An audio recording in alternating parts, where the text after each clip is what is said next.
What's up, guys, man? It's your boy Kevin up next. How you guys doing? Don't forget to like, comment, subscribe for our new videos, man. I know I've been gone for a long time, but I've been chilling, you know what I'm saying? So, guys, man, today we're gonna be reacting to not normal one, no? 6 true crazy neighbors horror stories animated. So let's get right into it, man. Oh, but don't forget to like, comment, subscribe for all new videos, you know what I'm saying? When we agreed to be roommates, we said Don't no forget romantic that. involvements. Son, your mother and I... My roommate wouldn't call me son. We close, Apparently, we're not close. roommates. Not if you keep this up. Want to really be a rebel? Get off your parents' car insurance. You know what I'm saying? Elena Fedorova, arms trafficker. Have I got your attention? You have no idea who you're dealing with. Neither do you. The Endgame, Mondays on NBC.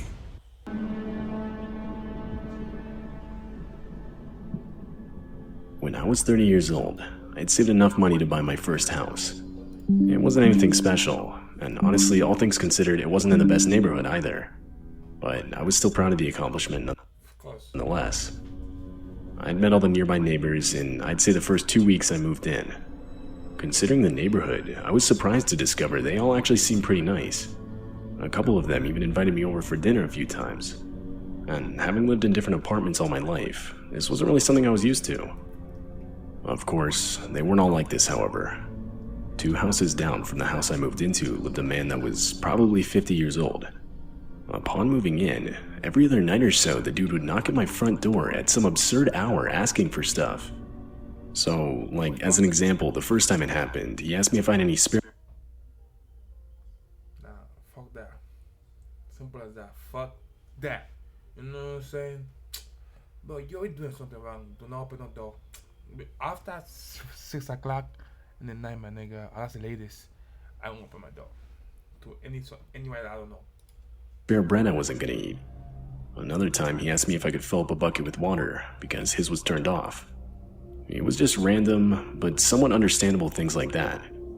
But I drew the line when he started asking me for money. I figured I had no obligation to be constantly meeting this guy's needs. I mean, I had pretty much just met the dude. I'd started opening the door to his knocks less and less, but this didn't seem to have any effect on the number of times he would show up. Fast forward It goes crazy. to a night a few weeks later, and again another knock. I planned to ignore it, like I had grown accustomed to doing by that point. But as I looked through the people, I noticed the guy looked distressed. Seeing this, I decided the right thing to do would be to open up the door. So I did.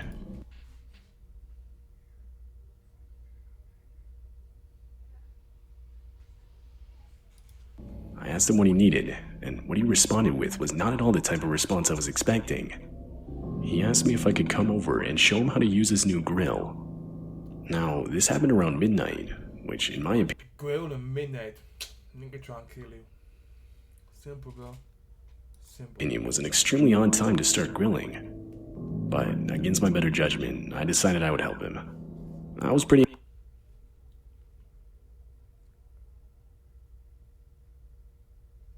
into cooking at that point in my life, and figured taking 10 minutes to show the guy how a grill worked wouldn't be the end of the world.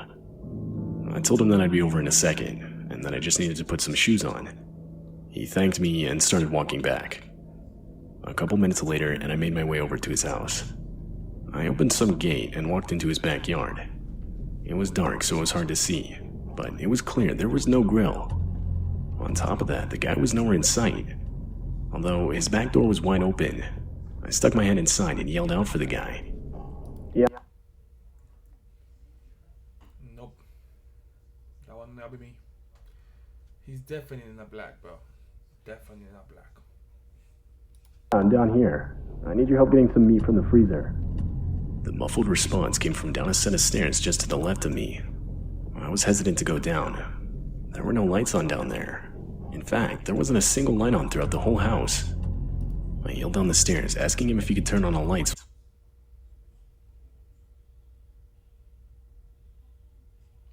so I could see. There was silence for a few seconds. Eventually he responded, "No, they're broken. I can't do that." I knew something was off at that point. I yelled back something like, "I think I'm just gonna go, man." I kid you not, the second after I said this, audible footsteps started sprinting up the stairs. My flight reaction kicked in immediately. I ran directly back to my house and locked the door behind me. I pulled back a set of curtains and looked out one of my windows, but I didn't see anything. I was terrified. I thought about calling the police, but decided against it. Dude, you been clocking up since you opened door to this nigga. Simple as that. Figuring I really wouldn't be able to prove anything that just happened. For the next few days, I didn't leave my house for anything except work. During those days, I never saw the guy, nor did any late-night knocks occur.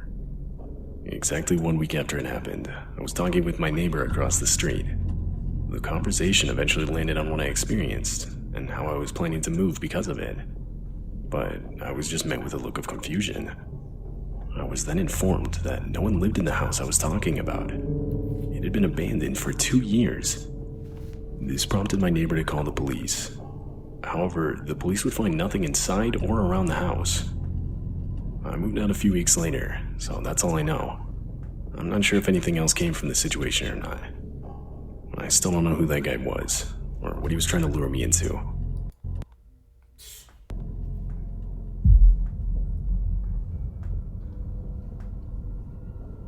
This happened during the summer before my sophomore year in college. At that time, I was doing a lot of research for a place I could live during the coming school year that was close to campus. I found multiple good-looking apartments, but all of them were way out of my budget. I quickly figured out that if I wanted to live close to campus, I would need a roommate that could help pay each month's rent. I posted an ad on Craigslist explaining my situation, hoping someone would... Craigslist? Really, really, bro? Craigslist. Really, bro? Come on. It's like you guys want to get fucked. You know what I'm saying? You just want to get, want to get fucked. Then get fucked, aight? Get fucked. You know what I'm saying? Be interested. Not even an hour after I posted the ad, I got a response. Apparently, it was some older lady in her 70s. I was kind of expecting it to be another student from my university, but I figured it didn't really matter. As long as they were willing to pay half of the rent, I didn't really care. Plus, I didn't get any further responses in the next week, so I took the one opportunity I was given. Fast forward to the start of the school semester, and the two of us moved in. She introduced herself as Dorothy. She was short and had white hair. Although a little quiet, she seemed nice. I figured we'd get along fine, so I wasn't too worried about the coming months. A few weeks passed, and I never really saw her that much. We had the occasional small talk conversation when we were both in the kitchen, but that was about it. For the most part, she would spend all of her time in her bedroom. Occasionally, while I was watching TV in the living room at night, I would hear this high-pitched giggling coming through the walls.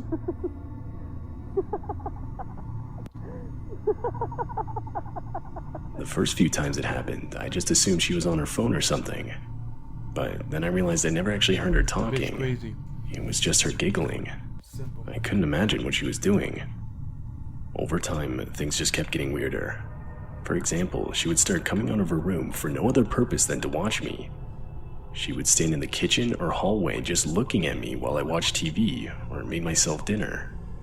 Needless to say, Ads on YouTube must be so annoying. But I told her she's crazy. with 3 clicks, you can install an ad blocker and you'll never see ads again. I was getting more and more uncomfortable around her.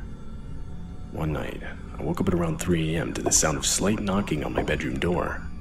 Not knocking like trying to get my attention, but slow, soft, and barely audible knocking. I yelled out Dorothy's name, and right as I did, the knocking stopped. I knew it was her. I will get the fuck out.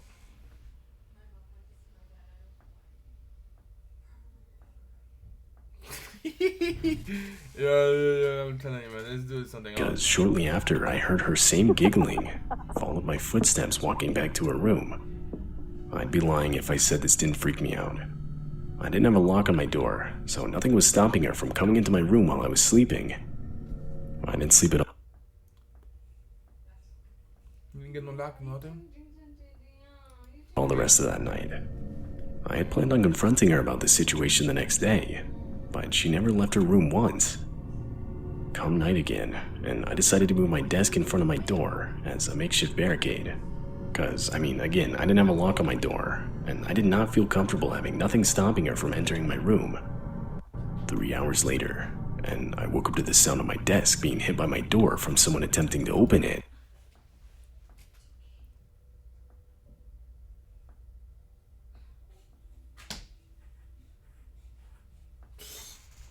I want to lose the gun right there. I would think I'm going to shoot. It was Dorothy.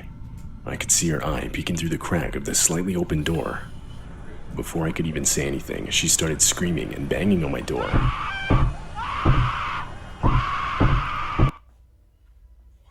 The fuck? My desk started to give way, so I got out of bed and held the door closed myself. The screaming and banging went on for 2 more minutes. Once it finally stopped, I got up and called the police. When they arrived, I opened the door to my bedroom, and my heart dropped. Every single one of the knives from our kitchen had been stabbed into the door. I was absolutely horrified, but I tried to compose myself. What the fuck? I briefly explained the situation to the 2 officers that arrived. I also told them which room Dorothy was in. She would provide a struggle in being detained, but they would ultimately take her away. The next month, I would move to another apartment, this time with some actual students from my university. I still don't understand what made Dorothy do what she did. My best guess is she had some severe untreated condition Crazy bitch. she wasn't on medication for. But then again, maybe not. Maybe she seriously intended to use those knives on me in my sleep. But because I took the precaution of pushing my desk in front of my door, I luckily didn't have to find out.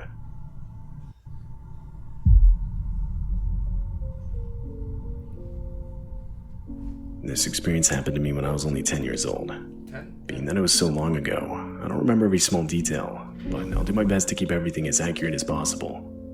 Back then, I lived in a considerably remote area in the US. Neighboring houses were a good half-mile apart. Therefore, while my family had met a couple of our neighbors, many of them were complete strangers. This included the resident of the house to the left of ours. I don't remember his name, but it was an elderly man that lived there. He was creepy to say the least. All of the windows on his house were spray painted so that no one could see inside, and his whole yard was completely overgrown. I know all this because every Monday through Friday I had to walk past his house to get home from school. Every time I did this, the man would either be standing on his porch watching me or trying to make conversation with me as I walked by. It got to the point where I dreaded walking home from school just because I'd have to walk past him. Damn. But this wasn't even the worst of it. Maybe once or twice a month, the guy would make the half-mile walk to our house in the middle of the night. He would then shine a flashlight into the window of my room. I knew it was the same guy too, because one of the times I witnessed him walking down the road towards our house. Looking back, this was 100% extremely alarming behavior. But at the time, I thought the best way of handling it was just to ignore it. Therefore, I didn't tell my parents about it. I also remember reasoning that my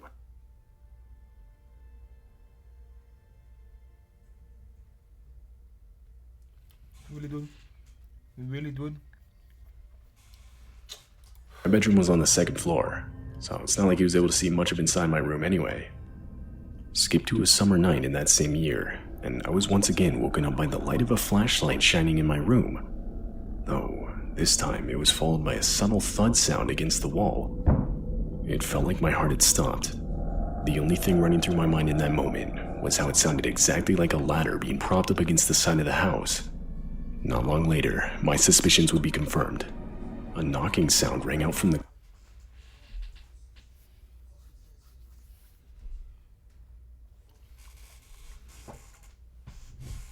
This dude is bold. Because when I get my gun, I shoot that fucker. glass of the window. I looked over and was met with the smiling face of the man gesturing me to open the window. But no, I screamed and ran to my parents' bedroom. I desperately explained to them how the neighbor was outside my window. They went in my room, but of course he was gone by that point. The worst part is, they didn't even believe me, chalking it up to me seeing things. Therefore, the police were never called. But even now as an adult, I know exactly what I saw. I try not to think about the intentions that guy had towards my 10-year-old self. I never saw him again after that. In fact, not even a week after the occurrence, and his house had a for sale sign up next to it, which to me serves as further proof that it was him. I've lived in many different places since then, and not one neighbor comes even slightly close to how creepy that man was. He wasn't creepy, he was crazy.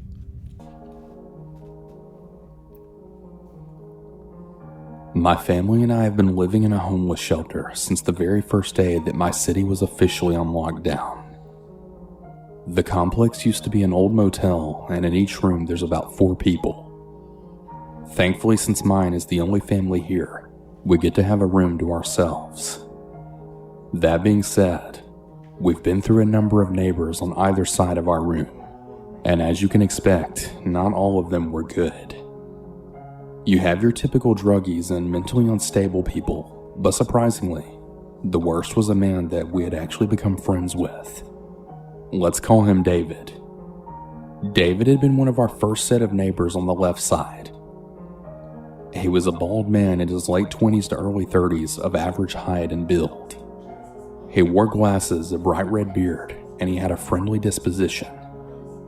My parents had started talking to him whenever they went outside for a smoke. My mother could talk to anyone, and she would always make friends. I don't even know what the hell. You guys are homeless. But my dad, well, he's a bit more reserved and introverted, a lot like me.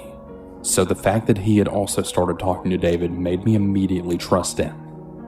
A horrible decision. My mother eventually insisted that I come meet him. He was exactly the kind of person that I usually get along with. He was mildly crude, sarcastic, and always down to talk about really deep and dark things. I befriended him rather quickly, and we discussed everything. Homeowners, meet LeafGuard, the only one-piece gutter system guaranteed to never clog, no matter the weather. From stupid conspiracy theories to even childhood trauma. Both me and my 16-year-old brother were actually really quite fond of him. But this obviously didn't last. It started out small. He would talk about sex, his previous wife's affairs, and things of that nature. At first, I was really happy that he was talking to me like an adult. I had just turned 18 years old in February, and I was still a little shocked about how differently people were treating me. Things had started to escalate fairly soon after that. He started hitting on me and talking about a hypothetical relationship between us. What the fuck? Dude. Smack this nigga. I'm pretty used to this kind of behavior, as I've been creeped on long before anywhere near the age of consent. But it still felt wrong that a man that was a bare minimum of 10 years older than me was being so forward to my barely legal self. However, I'm extremely unsocial, and I recently lost the remainder of all my friends. So I was just really desperate for human contact outside of my family. So I would just politely decline him and just laugh it off. One day when my parents and I were all outside, David came outside as well. He made really friendly conversations with us, and eventually the topic drifted to the staff that work here. For some context, there's always staff and at least one security guard that's working at all times. They do room checks, symptom checks, deliver meals, do laundry, and so on. Most of them are pretty chill, but there are a few of them who really abuse their power and make the residents' lives miserable. Also, the owners are super shady and do a lot of things that aren't exactly okay. So when David had then said that the security guard was going around the back of the building and looking in bathroom windows to make sure no one was smoking or doing drugs in there, well, my parents believed him. They really just hate the way the place is run, and they're always mad about something. So they were pretty quick to board the how dare they train. I, on the other hand, just took the information with a grain of salt. I wasn't so eager to believe in rumors that really have no ground to stand on. For all I knew, it could have been started by a junkie that was tripping and just thinking what he was seeing was real. A few nights later, when I was using the bathroom, I had heard the crunching of footsteps right outside. Now, the complex is surrounded by orchards, so it's not really uncommon to hear walking among the trees. But something in the pit of my stomach told me something was off.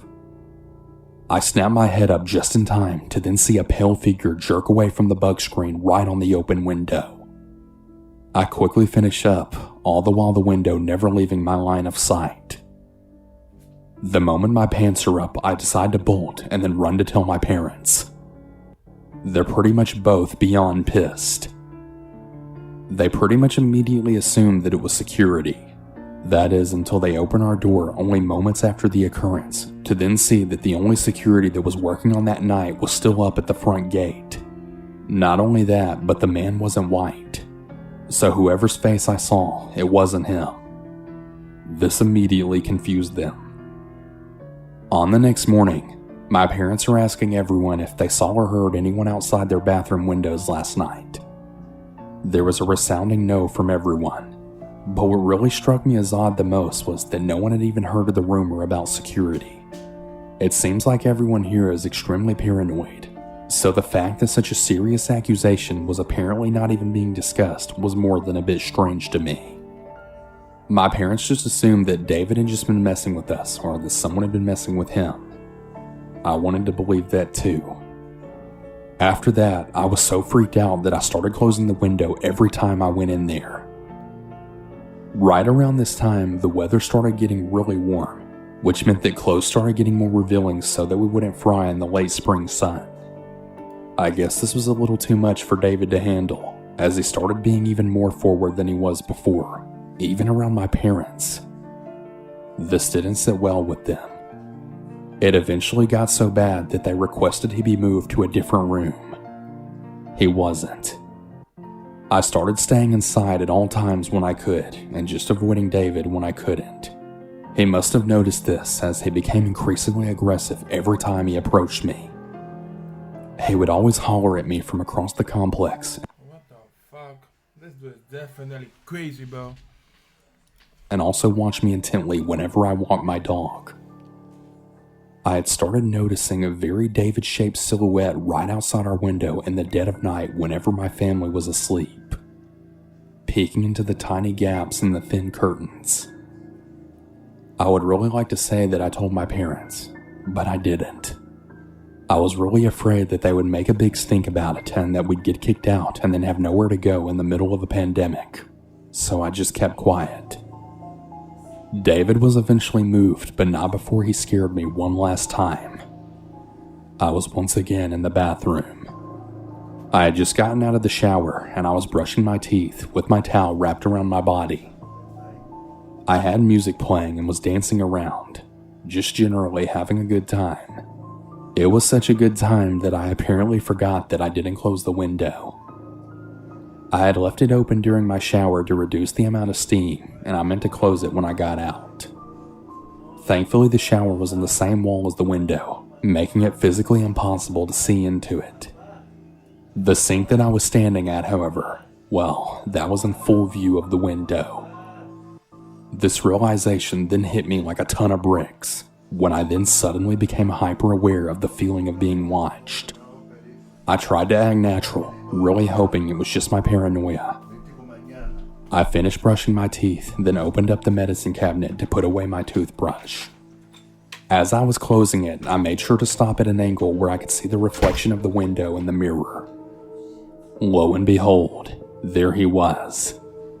David was stood there with his face pressed against the bug screen. Really? I was frozen in fear. The worst part was when he realized he had been caught, he didn't even move away immediately. He didn't even have the decency to look shocked or ashamed. No, he looked so smug, so self-satisfied. And then he moved with his footsteps crunched off into the distance. I never saw him again after that, and I never told my parents about it or about him watching me while I slept. It still really freaks me out to think about it, especially since he has 2 daughters of his own. I only hope that they're never put into his custody. Even if he doesn't do anything to them, I really can't imagine what growing up with a father that acts like this would do to a girl. Somehow I really don't think that he'd set a very good standard for them. Hopefully you all agree with me.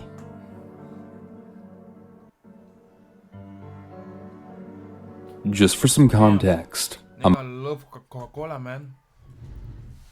I'm about 5'6" and about 220 pounds, and I'm 15 years old. I'm also in high school, and I don't really like talking. Very disturbing news out of Vernon Central High School. What's going on? Undertax and students have guns! We are in charge now, so pull out whichever app you use to do live streaming video. Get them up and running and point it at me. Now! There's guys with guns everywhere. Get down on the ground! Any more friends back there? Go! Is it safe to say that this might be our guardian angel? Do you want to people, as I have the worst anxiety. I would say I'm fairly good looking, but nothing to gush about, and a little bit on the bigger side. The story happened in November of 2019. It was a normal day, and I actually had a really great day. I knew that if I enjoyed myself in school, though, that something bad was probably going to be happening at home. I never enjoy myself in school. Everything was pretty good up until my walk home. When school was over, I got on the bus as normal. The ride seemed faster than normal that day. Something was telling me that I needed to call my mom to pick me up from the bus stop, but I couldn't. The previous day, I had gotten my phone taken away for personal reasons. Anyways, I got to my stop and got off.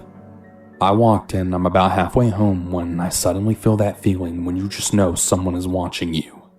I can't really explain it, but I felt it. I'm now in my neighborhood and there's barely any cars anywhere riding past.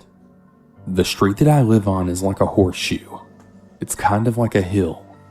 Most of the people on my street are older and barely ever leave their houses. As I was walking down the street, a young man walks out of a house. He looked about 17 years old, 6'3", and had a muscly build.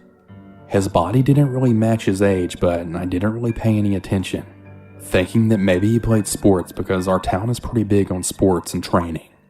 Usually I would pull out my phone and act like I didn't see or hear someone trying to talk to me, but today I couldn't do that. He smiled and waved at me, and I did the same because I didn't want to be rude. Suddenly he walked all the way down his driveway and then struck up a conversation with me. At first, it was just typical small talk as usual.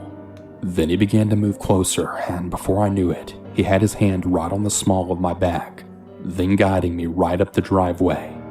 I asked him what he was doing, and he continued to walk me up the driveway. I tried to struggle, but he... What the fuck? What? Nigga will never touch me like that, bro. Never. That's the first thing. Technically, I will say hi, you know. Hey, what's up, man? From far. Hey, back off, nigga. Hey, back off, bro. You know, go back. He wrapped his arm around my waist so tightly and just continued. I started to yell at him to let me go, but then he put his hand right over my mouth and I was silenced. I honestly thought that I would never see my family again, never experience prom, homecoming, get a job, get married, you know, all of the things you're supposed to do in life. I didn't want to be near him one more second, so I had to think. What could I do to at least stun him? I decided to bite his hand. He then let go and started to scream in pain. After he let go, I ran down the street and then pulled my key and stumbled to get my key into the door. When I turned to look back, I saw him running down the street absolutely enraged. He didn't yell or say anything, just ran. I eventually unlocked the door and stumbled into the house and then locked it. I ran to my room and then closed the door.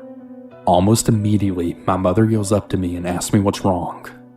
I say nothing and I just sit there, too in shock to cry or to do anything.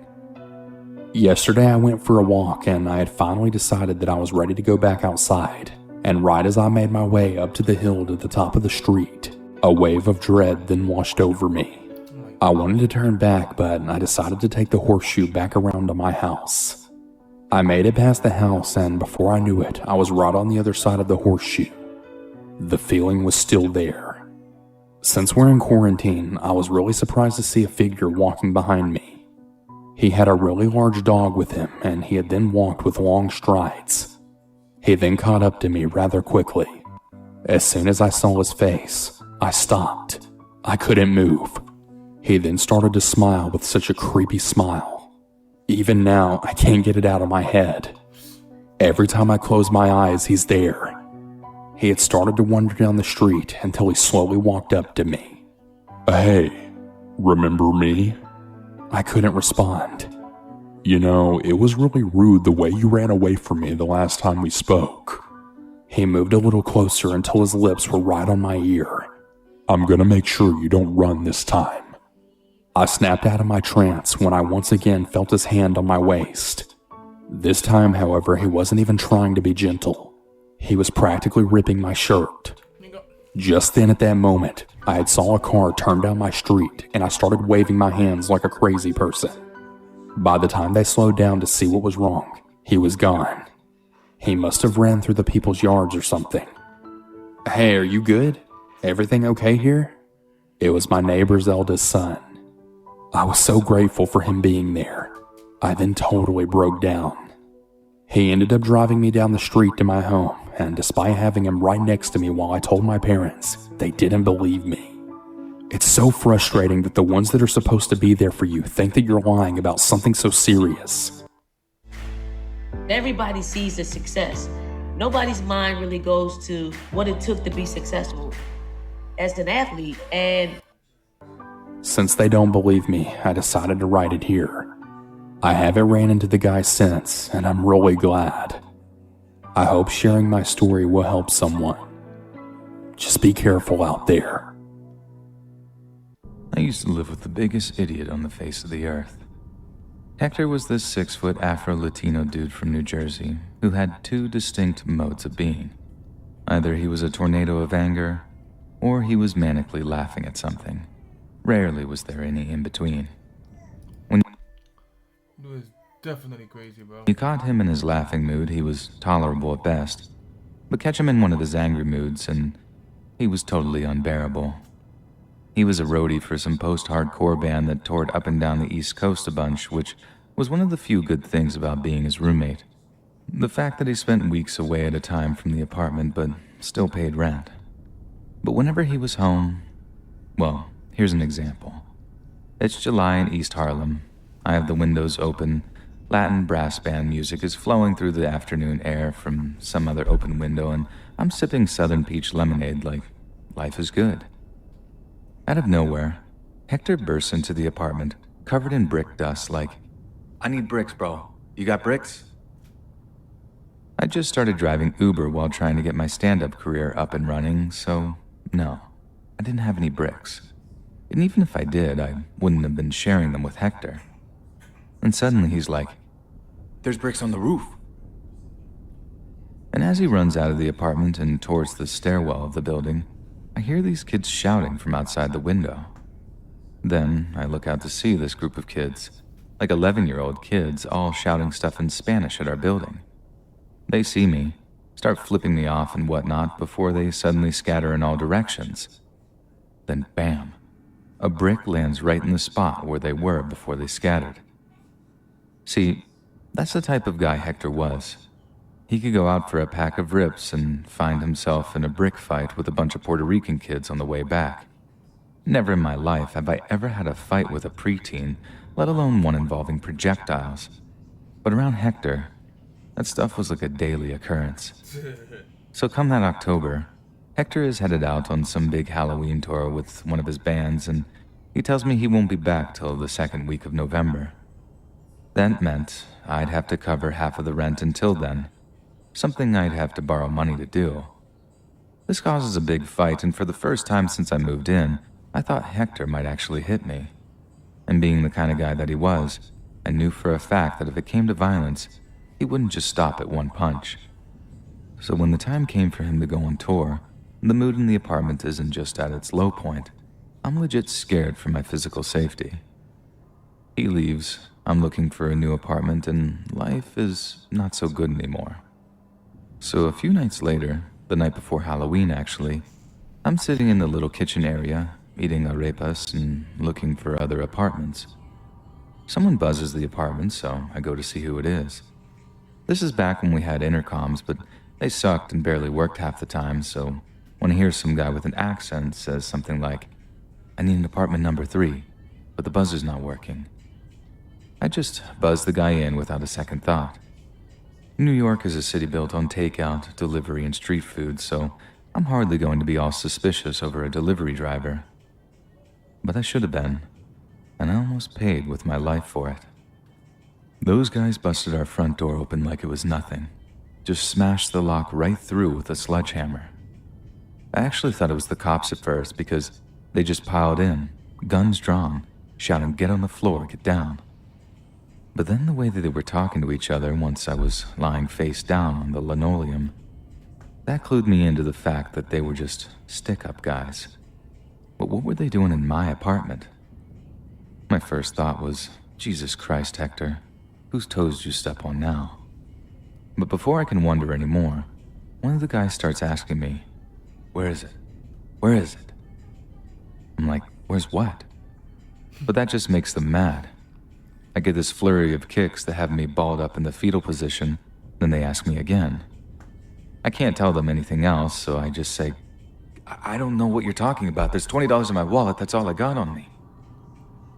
The offer of $20 just offended them, and I get more kicks before they start tossing the apartment like they're looking for something. And when I say tossing, I really do mean trashing. They're deliberately breaking stuff, pulling drawers all the way out and then throwing them at other stuff. It was just destruction in every sense of the word, and it was around then that I got a look at a couple of the guys. They're all messed up or have stuff over their faces. They're wearing all black, gloves and the works. They were professional stick-up guys, probably robbed drug dealers for a living, but Hector wasn't dealing. I mean, I think I'd have noticed at some point. I saw a lot of broken guitars and amplifiers around the apartment, but not too many piles of coke or money.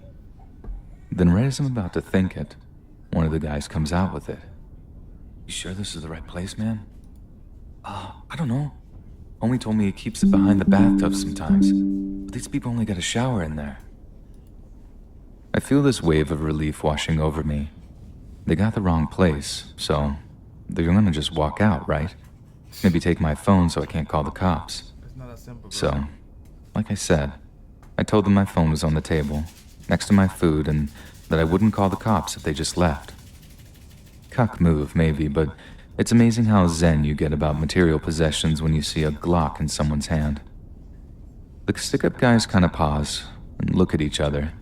Then right as I think they're about to just leave, one of them says, "I think you see my face, man, when we were breaking in. He's gotta go." One of them has the gun, and the guy who wants me dead starts reaching to take it off the guy who has it. But the guy who has it doesn't want to give it up. That was my cue to soil myself and start begging for my life. It wasn't my proudest moment, and peeing my pants was by no means metaphorical, but it is what it is, looking back. They're arguing over shooting me. I'm begging for my life. It's just chaos and them shouting in there, and I'm amazed no one had called the cops already. But then boom. The front entrance of the apartment building slammed shut, and I can hear a very familiar voice coming up the stairs. I'm not even going to type out what Hector was saying. I'd be canceled and deleted from the internet within seconds after posting, but let's just say someone had canceled their tour 3 days in, and he was livid about it. Going on, calling them every name under the sun, ranting and raving as he pounded his way up the stairs, and in the apartment, both me and the stick-up guys are about frozen in anticipation. Then right as Hector is about to come into the apartment, he says something like, "Hey, I got your money, you whiny little baby. What the The guy with the gun aims it at Hector as he walks in, looking around at the pure destruction that greeted him. "Who are you people?" he screamed. "Who are you?" The guy with the gun screamed back. Who are you? Hector is just gone by this point, foaming at the mouth, looking like he's got one of his eyeballs about to pop when he comes back. "I live here!" Then, I swear to God, I watch as Hector basically turns into a drunk, slightly overweight Jason Bourne. He swings his backpack off his shoulder and just launches it at the shooter.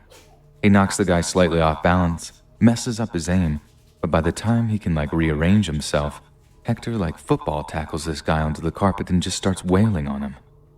The two other guys then jump in, and I'm thinking, oh, Jesus God, someone's about to get shot. When out of nowhere, Hector comes up and is just windmailing punches at both guys, holding his own until he goes down again. Then almost immediately, both guys start backing up, hands in the air, and there's Hector, holding the gun he'd almost just been shot with, telling both the guys to back up. His face is bleeding. He's totally gassed, but there he is, having just won a freaking fistfight with 3 guys, one of them armed. He then sits on the KO'd shooter's back, tells the other guys to get out of his apartment, and tells me to dial 911. And only when the cops show up to arrest the guy he'd managed to detain did he realize he'd been stabbed in the shoulder. That night, as he got stitched up at the hospital, I sifted through all the broken and non-broken stuff, swept up all the broken glass and ceramics, and generally tried to put the apartment back in order. He got back at around 1 a.m., still drunk after the doctor told him, do not drink on these painkillers, and immediately started complaining about the break-in. I just carried on cleaning up, stopping only briefly to say something deeply heartfelt. Hector, dude, I just wanted to say I think you might have saved my life today, dude. And I just wanted to say thank you. I felt my throat kind of tighten as I said it, very similar to the way it's doing now as I'm typing this, remembering. Hector looked up at me, with this look in his eyes that almost made it look like I'd gotten through to him, until he replied with, "Whatever, you could have jumped in at any time." I didn't mind. I knew Hector well enough by that point to know he wasn't exactly in touch with his feelings. But as he immediately sought to leave the room due to the uncomfortable amount of emotion in the air, he turned and said, "Did you see the look on those guys' faces, though? It's hilarious, dude." And he just walked off to his bedroom, laughing that evil toddler laugh that makes my skin crawl, even today. You see, for just over a year, I shared an apartment with the biggest idiot on the face of the earth. And I owe that idiot my life. Please, New York, don't ever change.